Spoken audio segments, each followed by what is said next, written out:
name's Sam Long. I am 17 years old and I am from Minnesota, and I'm going to be a senior in high school at Totino Grace High School.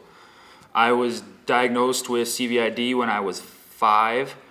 Funny story, it took 47 doctors for me to find my actual diagnosis because they thought I was all sorts of nuts. What was wrong with me?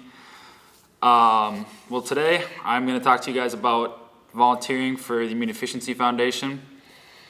It started for me when I was probably 8 or 9 years old. I went to a IDF family conference in Minnesota down at the science museum that we have there, and I was introduced to some people. I was introduced to Kathy Antela and her son Isaac, and they kind of brought me into it because before that I had not met anybody else with a PI or anything of the sort, and so I was kind of nervous as to what people thought or what they would think about it. And Kathy and Isaac explained to me that you can't let the disease control you. You have to control the disease and be the person that you want to be. So that really opened my eyes as to I can control my disease and just be who I want to be. And then after that, like, my social life and my overall personality got better, and I started playing more sports, and I started getting involved in other activities and all that sort of stuff.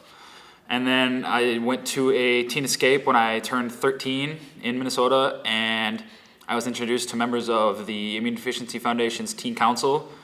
And as soon as I got to the conference and met these people, I knew that that was definitely something that I wanted to be involved in. And so I got in touch with Kathy again, and then she introduced me to Dan Antelo, her husband, who's in charge of the Teen Council. And we talked, emailed back and forth for a little bit, and he said, well, do you want to be a part of the Teen Council? And that was just like a huge thing for me, because that way I could help kids who were like me, who struggled at first, to connect with everyone else because of the PI that you have. And so I thought that was pretty cool that he gave me the opportunity to be a part of the Teen Council. So when I turned 16, he sent me an email, and he's like, okay, so we have an event for you in California. And I was like, California, that's a pretty cool place to be. He's like, what am I going to do? He's like, well, you're going to be with other Teen Council members, and you're just going to talk to kids at a teen escape. And I said, all right, that'll be awesome. So I flew out to California.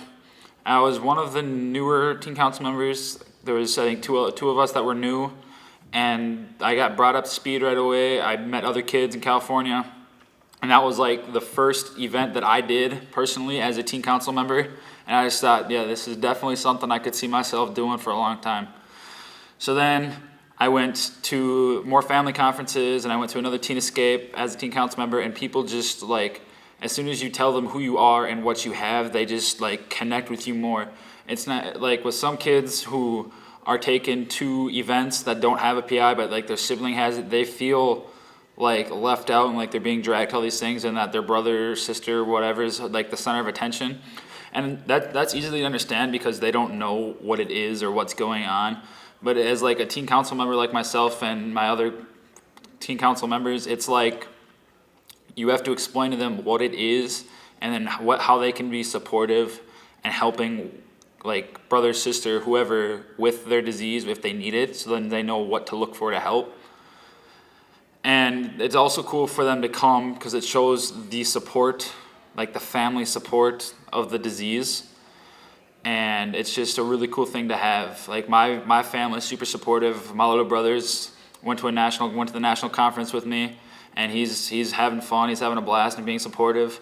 And for me, volunteering and giving back to the Deficiency Foundation for all that they have done for me is just a big factor in my life, and it's made me who I am today. All right, it's good talking to you guys, and thank you so much.